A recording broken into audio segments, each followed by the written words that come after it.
तो असा काही नजारा होता टेरेसवरून, सुंदर आणि निसर्गरम्य. छान असं स्विमिंग पूल आणि हे असं चमचमीत जेवण.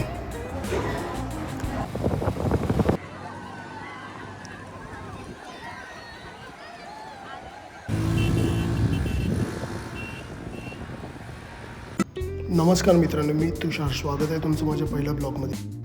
बायकोचा होता वाढदिवस, अचानक प्लॅन केला अलिबागला जाण्याचा. मग काय फटाफट बाईक काढली, वॉशिंग सेंटरला गेलो आणि चकाचक धुवून घेतली. अलिबागला जाण्याचे 2 पर्याय आहेत, समुद्रामार्गे बाय रोरो किंवा फेरी, आणि दुसरा मार्ग म्हणजे बाय रोड. मी प्रेफर करतो बाय रोड. अलिबागला विकेंडसाठी जाणे हा मुंबईकरांसाठी लोकप्रिय विकेंड प्लॅन आहे आणि या अशा निसर्गरम्य वातावरणात बाईक चालवण्याची मजा काही औरच आहे. माफ करा मित्रांनो, सुरुवातीचे काही क्षण मला टिपता आले नाही. मुंबईच्या धावपळीतून थोडा ब्रेक हवा असेल तर अलिबाग हा एक उत्तम पर्याय आहे. विशेषतः स्वतःच्या बाईकवरनं हा प्रवास करणे म्हणजे एक सुखद अनुभव. हा प्रवास फक्त एका ठिकाणावरून दुसऱ्या ठिकाणी जाणे नसून तो निसर्गाच्या सानिध्यातील एक आनंददायी अनुभव देतो. प्रवासाची तयारी करताना वेळेचं नियोजन करणं हे फार महत्त्वाचं असतं. सकाळी लवकर निघा म्हणजे ट्रॅफिक टाळता येईल आणि प्रवासाचा पुरेपूर आनंद घेता येईल.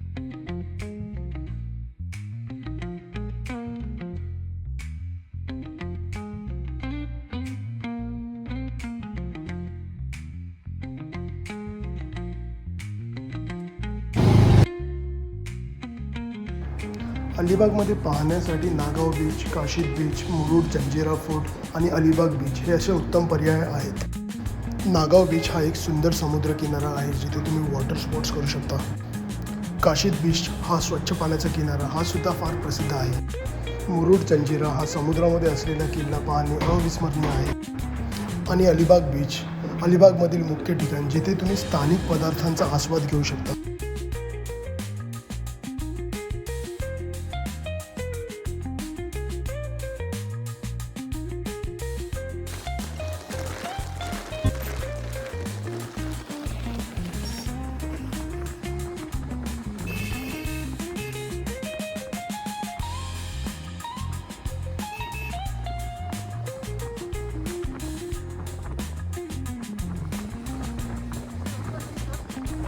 आम्ही प्लॅन केला होता नागावमध्ये राहण्याचा. साहजिक आहे, अचानक प्लॅन असल्यामुळे राहण्याची बुकिंग आम्ही केली नव्हती. पण मित्रांनो, तुम्ही अशी चूक करू नका. जर तुमचा प्लॅन विकेंडला अलिबागला जाण्याचा असेल तर बुकिंग आधी केलेली एनी टाईम योग्य. भरपूर ठिकाणी आम्ही स्टेसाठी प्रयत्न केला, पण सॅटर्डे असल्यामुळे सर्व ठिकाणी स्टे ऑक्युपाईड होता. पण बाप्पाच्या कृपेने आम्हाला मुद्रा विला अँड रिसॉर्टमध्ये स्टे अवेलेबल झाला. सो असा काही आमचा रूम होता. या रूमसाठी आम्ही 4500 रुपीज पे केले होते, त्याच्यामध्ये ब्रेकफास्ट इन्क्लूड होतो. सो असा काही नजारा होता टेरेसवरून, सुंदर आणि निसर्गरम्य. छान असं स्विमिंग पूल आणि हे असं चमचमीत जेवण. जेवून झाल्यावर थोडा वेळ रेस्ट करून इव्हनिंगला आम्ही समुद्रकिनारी गेलो.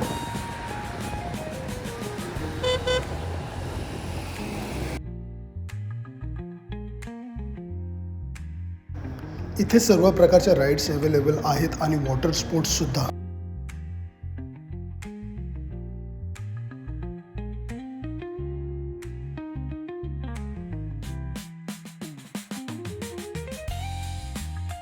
काही राईड्स एन्जॉय केल्यानंतर समुद्रकिनारी फिरून झाल्यानंतर बायकोचं फोटो सेशन सुरू झालं.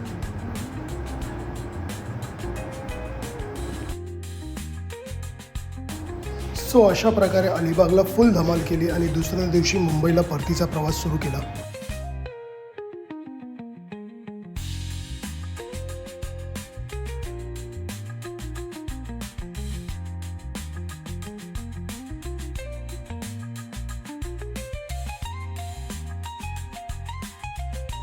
व्हिडिओ आवडला असेल तर नक्की लाईक करा, शेअर करा आणि सबस्क्राईब करायला विसरू नका मित्रांनो. धन्यवाद.